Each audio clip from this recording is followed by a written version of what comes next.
มันฮ้อนแล้วเฮ้ยสร้างกำลังเดือดแล้วมันฮ้อนไม่48เลยพี่น้องเลยนี่เนาะคลิปนี้ก็ขอโทษขออภัยเด้อเนาะถ่ายน้องตุ๊กอะไรลูกน้องบ่สบายเนาะจะชี้ยาวมาพี่เลยทางเพื่อนเนาะเพื่อนเนาะ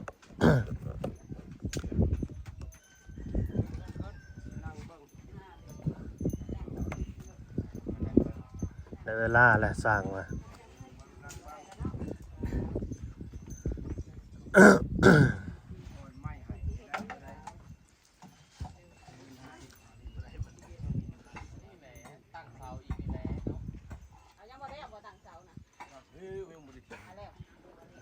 ลูกบ่สบายลูกนางไหนก็ได้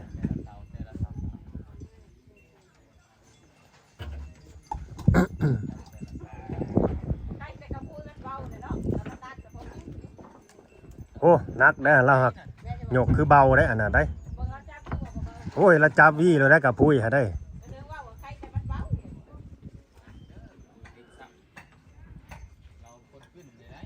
จับวี่เราได้สำกับพุ้ยฮะ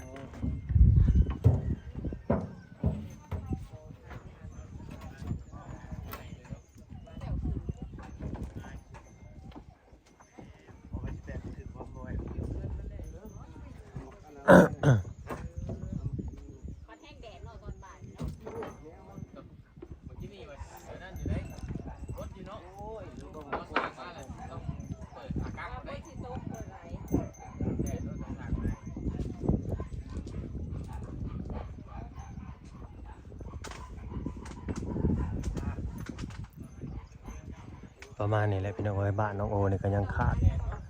งบสังกะสีเด้อพี่น้องเอ้ยเนาะเครื่องมุงแหละหรือว่าโลซิ่งเด้อเนาะแล้วก็เทพื้นน้ำพี่น้องเอ้ยเนาะพวกปูนพวกนั่นแหละพวกปูนพวกเล็ดทรายนี่สร้างว่าสิพ่ออยู่ว่าซั่นหินนี่ก็พ่อว่าซั่นเทพื้นก็สิเหลือแต่พวกเล็ดกับปูนนั่นแหละปูนประมาณ25 ศอกว่าซั่น25 ศอกก็ สอบละแสนกับ2.5 ล้าน2.5 ล้าน368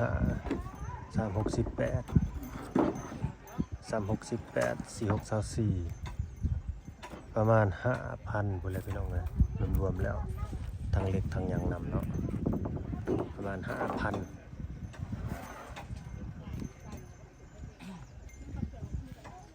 ทั้งเล็กทั้งยังนำประมาณ 5,000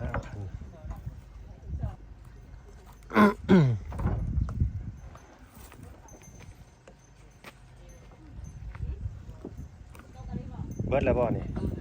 ไม่เบิดแล้วมาแท้เลยทำมาเบิดแล้วบ่50ขึ้นน้อยเดียวหนึ่งหรือว่าขึ้นน้ำเลยสมบ่อ๋อมารอบหนึ่งแล้วบ่พี่น้องเอ้ยสบายดีสวัสดีเนาะช่วงบ่ายๆเด้อพี่น้องเอ้ยตอนนี้ก็แดดแห้งอีหลีเนาะแดดฝนสิตกบ่หรือว่าจังใด มันแดดอีหยังนี่มันสิแห้งแล้งบ่หรือว่าจังใดเนาะเจ๊เทืองก็ฮ้อนบ่เจ๊เทืองสบายดีเด้อเจ๊เทืองแดดอยู่บ่เจ้าก็ฮ้อนแดดคือกันกับข่อยอยู่บ่ฮ้อนบ่ออกไปยืนอยู่หันโคกระแดดได้บ่ขนาดลูกน้องตุ๊กยังบ่อยู่เลยมันฮ้อนเล็กน้อยลูกเพิ่นบ่สบายเอาแม่นซะบ่มันไข่ลูกไข่ซะ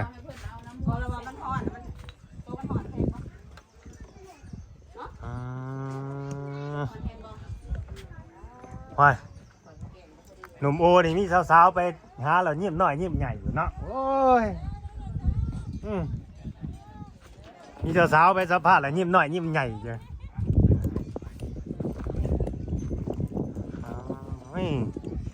ลูกฮ้อนนั่นลูกบ่สบายบัด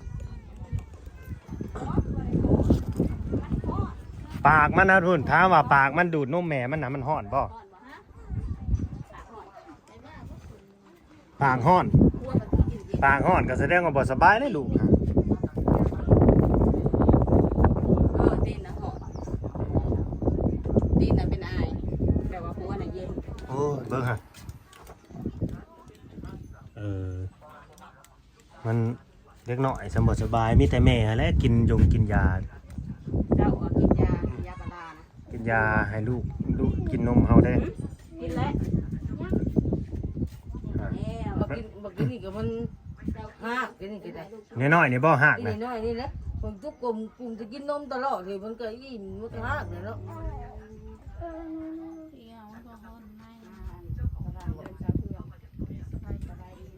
สบายดีเด้อจะไร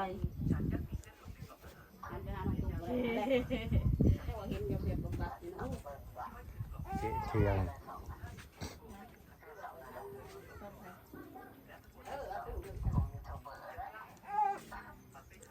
เจ้าต้องเอาน้ำเข่าเด้อน้องตุ๊กน้ำเข่าลูกแล้วก็ไปกินยา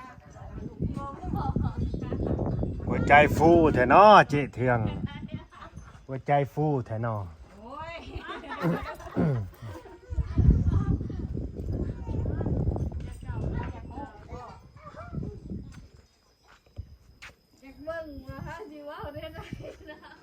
โอ้พี่น้องเอ้ย บ้าสาว ลูกมาสบายเฮ็ดนั่นได้ปะ สบาย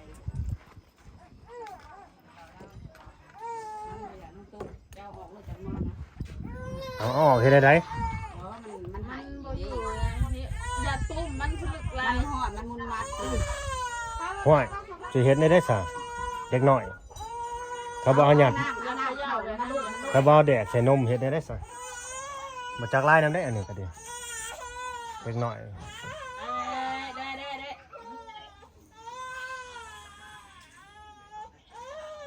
ตัดหัวน่ะเย็นตะเพกตะเพกเด้จะไปกินยาแล้วกินยาจะให้ลูกมากินโอ้โหกินกับข้าวยานั่นก็ให้กินก็ได้สาระ ไปเด็กน้อยนี่ อ่า กินได้บ่ เอาก็กินได้ก็ยาเด็กน้อยดิ โอ้พี่น้องเอ้ยเด็กน้อยบ่สบายเท่านี้แหละเฮามุนหมมุนมัดคืออย่างนี้ได้ผู้เป็นพ่อนี่ก็ดี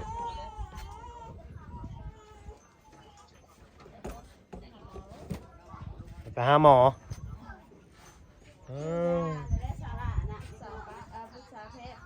เนาะแม่นั่นแหละมีทางเดียวคือไปปรึกษาแพทย์หมอหั่นแหละเฮ็ดแนวใดเฮานี่ก็สิซอยหยังกันบ่ได้แล้วพี่น้องเอ้ยกับบวกกับอากาศมันร้อนอีกเนาะอากาศมันร้อนอีกมันก็เลยแบบ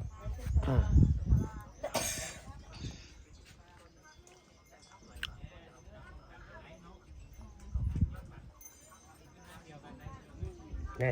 หยุดแล้วบ้านนี้ มันห้อนนะทุกมันนั่นพูด ลำไยนางลำไย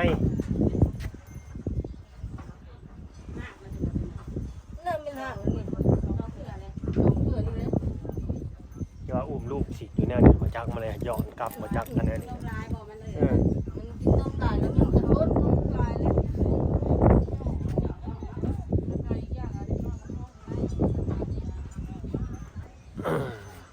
สบายถึงอะไร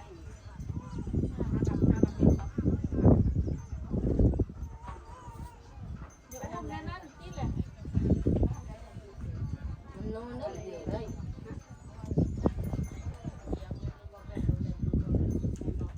มันนอนเลย เที่ยงกันไปเที่ยงกันแล้วพาไป นอนจังหวะ เอาเถียงกันจะบอกเถียงกันเรื่องอะไรอีก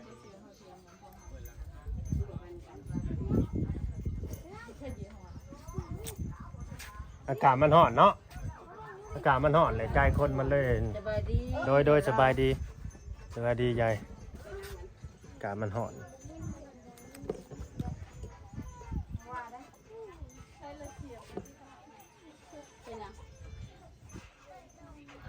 อากาศมันร้อนแล้วใจคนมันเลยร้อนพี่น้องเอ้ย ลูกอีกห้องจะมีที่หลุดเลย อืม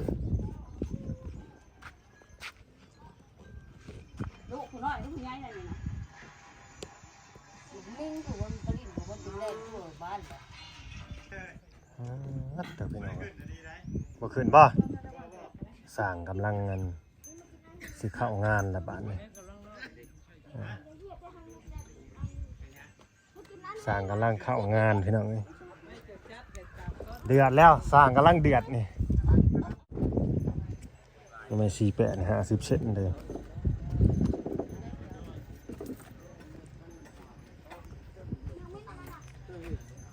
ค่าสร้างอีกเด้อพี่น้องเอ้ยผู้หลักผู้ใหญ่ใจดีใจบุญเนาะ FC น้องโอนั่นแหละที่ว่าเข้ามาเบิ่งมาชมมาติดตามมานะเนาะที่ว่าหักแพงน้องเพิ่นนี่ดูน้องเพิ่นอยากให้น้องเพิ่นมีเฮือนมีซ่านนะค่าสร้างก็ยังบ่ได้ครบเด้อก็ได้อยู่ 4,500 เนาะค่าสร้างนี่50,000แล้วก็ได้อยู่ 4,500พี่น้องเอ้ย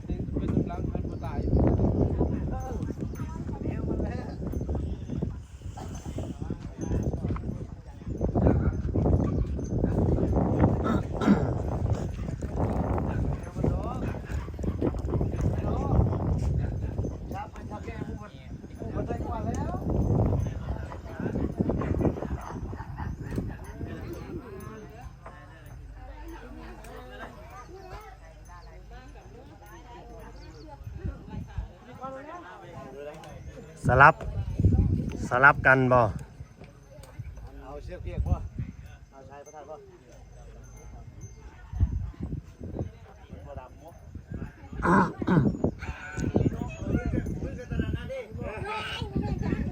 มือกันตนาดิสิเลย อ้าวสบายดี สบายดี เด้อ สิแล้วแล้ว อันไหน โอ้ยเนาะ อันไหนสิแล้ว ยืนงามหลายมันบ่มีบนตี้ได้ป่ะ ถ้าแต่สิอะไรเดี๋ยวนี้มันบ่แล้วเนี่ย ได้ ข้ามตัวเดียวสิ แม่น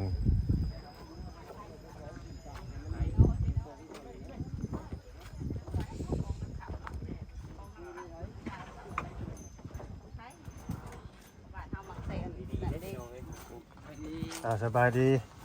เปิดลมออกเลยเนาะนี่เนาะเปิดแบบเปิดเอาทางลมเลยนะสร้างเห็ดบ่ แม่นเพิ่นว่าเจ้าว่าสิโดนแถวเพิ่นว่า เห็ดหยัง สร้างที่ถามจะอยู่ว่าคันใดนะเอาขึ้นทางใดนายสิถามจะได้เห็นอันนั้นเรียบร้อย อ๋อคือกันไดขึ้นให้นะ แม่นจะขึ้นทางใดสิคือเขาตารางบ่หรือว่าสิเอาข้างนอกเอามองมุมใด บ่เกิดชมข้างนั้น ก็แนวมันแหละ อันสิขึ้นทางหลัง บางคนก็เอาคันไดข้างในเนาะมันจังบ่เปียก ข้างในนี่คือมันบ่เปียกแล้วแต่ ประมาณนี้เนาะขึ้นห้องเนี่ยเนาะ คือกันไดเงื่อนเงินแก่ๆแล้วจะมันเปียกมันนำแบบนั้น เปียกอยู่แล้ว เจ้าไปว่ายันเปียกมันเปียก 100% อยู่แล้วเนี่ย จากไรนอกจากเขาสิเฮ็ดอันนั้นเด้อีหยังก็คือเฮือนนางน้อยเพิ่นเนี่ย หลังคา หลังคา เทียบกัน ถือกันคันใดบ่ให้มันเปียกการเฮ็ดแบบนั้นน่ะสิบ่เปียกการบ่เฮ็ดน่ะเปียกแน่นอน อันว่ากระไดจะเป็นเฮือนห้องเด้อบัด คือเงื่อนนั่น จะเป็นเฮือนห้อง เฮ็ดอะไรเฮ็ดเป็นเฮือนหอม เอ้าขอบข้างใน มัน ดิ มีตีนมันนี่บัดนี้ตีนมันเกือบเข้า แม่นเลย คือเงื่อนน้องแต่นี่ก็ยังนั่นน่ะเนาะข้างนอกเนาะบ่แม่นดอกข้างนอกเขาแหละมันได้จะไปอยู่ข้างใน อ้าวเสร็จแล้วจะประทานอีกทีนึง ถามภายบ้านนี่ ถามผู้รักผู้ใหญ่หั่นแหละ ก็ถามผู้ใหญ่ว่าซั่นคันว่าสิถามแม่หากน้องโอไปจักอยู่ในสายบ้าน ถามผู้ใหญ่หั่นแหละ หายเลย หายไปแล้ว ผู้ที่ว่า ซอย ผู้ที่ซอยเข้ามาหัวเลี้ยวหัวแรงหั่นแหละ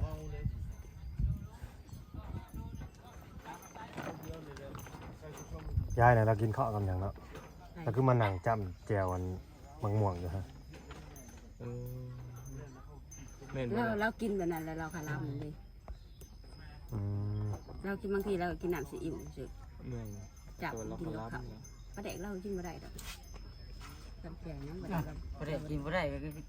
แค่ว่าเนาะแก้วนี่ก็คนบ่ได้เด้ บ่เรากินบ่ได้อีหลีเพราะว่ามือเรา มือละเด้ถ้าไปกินแห้งคันเราได้ แก้วแล้วก็คนบ่ได้นั่น เอาละจำตัวน่ะบ่จากเลยจากสวยเราใหม่ต่างหากบ่จัก สิแม่น อะไร เพราะ ตึกลงมา เพราะสร้างรถในบ้านนี่เสียจะคันเมื่อคืนน่ะรถในบ้านเสียจะคันอันเดียวบ่ตามทันแหละบ่ตามทันแล้ว เว็บไอเด้จนมามันเม่ง บ่แม่นแบบใหม่ เป็น ทำนั่น คือว่าสีเดียวก็รถค่อยซะรถค่อยเว็บไอ สีขาวนะ ก็ได้นะพูด สีขาวกับจักสลับสีหยังแหละ สี เท ขาว น่า ฟ้า บ่หรือว่าเท สร้าง น่า สร้าง บ่หรือ ว่า ฮอนด้า สีเดียวก็รถเจ้าสีเดียวก็รถเจ้าแบบเดียวก็รถเจ้า จะมา115นึง นี่ แทบบ่ได้แม่นรถ เลือกคาเฟ่นี่เด้เลือกคาเฟ่นี่ แทบบ่ได้ มันบ่เลือกเลยว่าดุดแบบ แทบบ่ได้แม่นรถยอดฮิตยอดนิยมกว่าซ้ำเนาะ โอเคได้ รถนี่บ่แม่นรถ 1,000มันก็เอา ก็สิว่าอย่างหนึงบ่แม่นรถในตลาดนะบ่แม่นรถการตลาดซ้ำ การตลาดนี่อีหยัง เว็บไอ เว็บ พวก ไอ เว็บไอ ขายดุ เนาะ ขาย พวกนี้ละ เว็บไอกับพวกรถนั่นแหละ สีโหลดเฮาแห้งมาขายดุ สวยงาม ทอนกูนึกว่าก่อน เขาหมักเว็บใหม่มันใช้ไม่ได้ราคาบ่จ้ะ ใช้จอกยางเบิดแล้วบ่มีบ่ เราอยากจะไปใช้กันเบิดเลยดิ เบิดแล้วบ่สิซื้อเข้ามาหาได้ แม่น มีเนาะได้ไปกินน้ำก่อน โอ้ยงคนว่ะ เพิ่นเว้าอีหลีบ่ ว่าแบบมีความหวังนะน้องโบเนาะ เขาแหดไหลอ่านคอมเมนต์เลยอ๋อเขาแหดว่ะเห็นคอมเมนต์ เอาอีหลีเด้อบ้านนี่พอแพทย์สิซื้อรถให้น้องโอ เอาแล้วอย่าท่านก็เห็นในคอมเมนต์จะซื้อ เวลา เฮ้ย เออ จะว่าจังซั่นไหม เวลาผู้หลักผู้ใหญ่ทั้งพ่อลูกแพทย์สิซื้อรถให้น้องโออย่าพร้าวใจเย็นๆขอความกรุณาเมตตาเด้อพี่น้องในซอยเรียนสร้างให้มันแล้วก่อนค่าส่งค่าสร้างก่อนจังหวะตัวนะอย่าพาหาภาระมาให้น้องเพิ่นก่อนตอนนี้ ตลาดยังไงนะ อ้าวภาระแล้วคันว่าเอารถมาเดี๋ยวเอาเงินจะใช้มาเติมน้ำมันอีก โอ้ ตลาดหาเงินเติมน้ำมัน แม่นนี่ก็ยังบ่มีเวียกมีงานเดี๋ยวนี้ ช่วงนี้ตกงานเนาะน้องโบ ตกงาน ตกงาน มันยากได้สั่งยากได้ฉะนั้นบัดมันมันเพมาบัดมันถามหาเงินได้กระเป๋ารถได้ ไปสอบไปแปลงเนาะ อืม ออกแต่เฮือนก็ต้องใช้เงินเลยได้ เฮาบัดยังบ่ได้เฮ็ดเวียกเฮ็ดงานเป็นหลักเด้สิ คลิปนี้ก็ยืดยาวพอสมควรแล้วสิจบคลิปก่อนพอน้องแพทย์ก็ได้ จบแล้วบ่ จบแล้วจบไวแท้ อ่ะจบแล้วก็จบสิได้ไปนี่เด้อย่านใหม่ตกลงมาใส่หัวได้นี่เนาะ คนแกงเช้าเลย สิออกจากนี่ก่อนอย่าใหม่สิตกลง ตก ใส่ ลง หั มาว นี่ก็เป็นข่าวดังเลย อ่ะสบายดีน้องโอ สบายดีสบายดี โอเคจบทำนี่แหละพี่น้อง ข่าวดังข่าวดังเลย จบแล้วย่านนั้นเช้าตกมาใส่หัวข่อย ก็บอกเลย อืม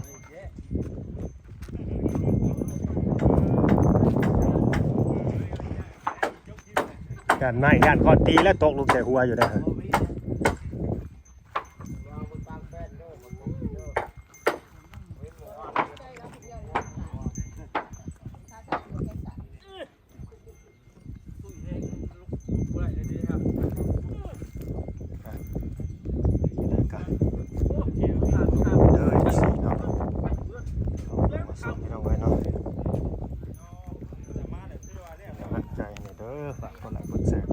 ตามเนาะ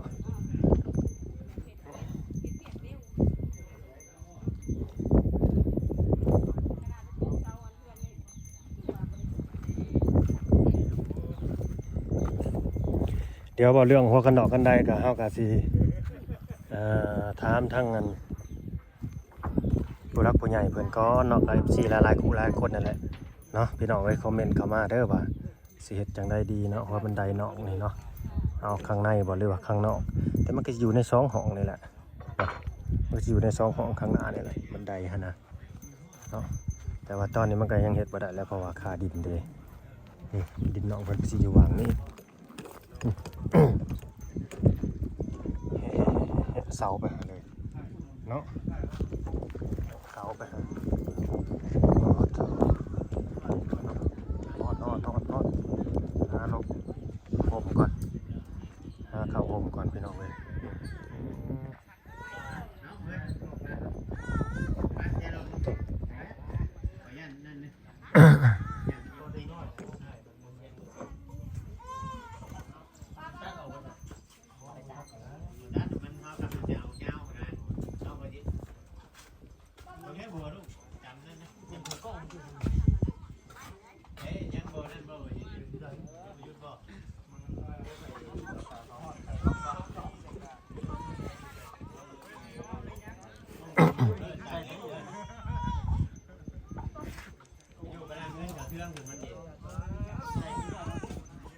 ยังลำไย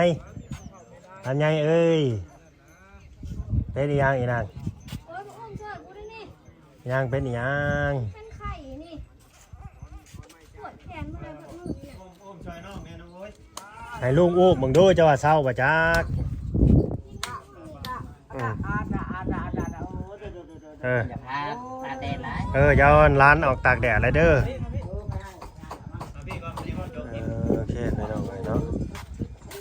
จกยังอ่ะน่ะ จกยังไง เก็บผ้าไว้สำนี้แหละพี่น้องเลยเนาะสบายดี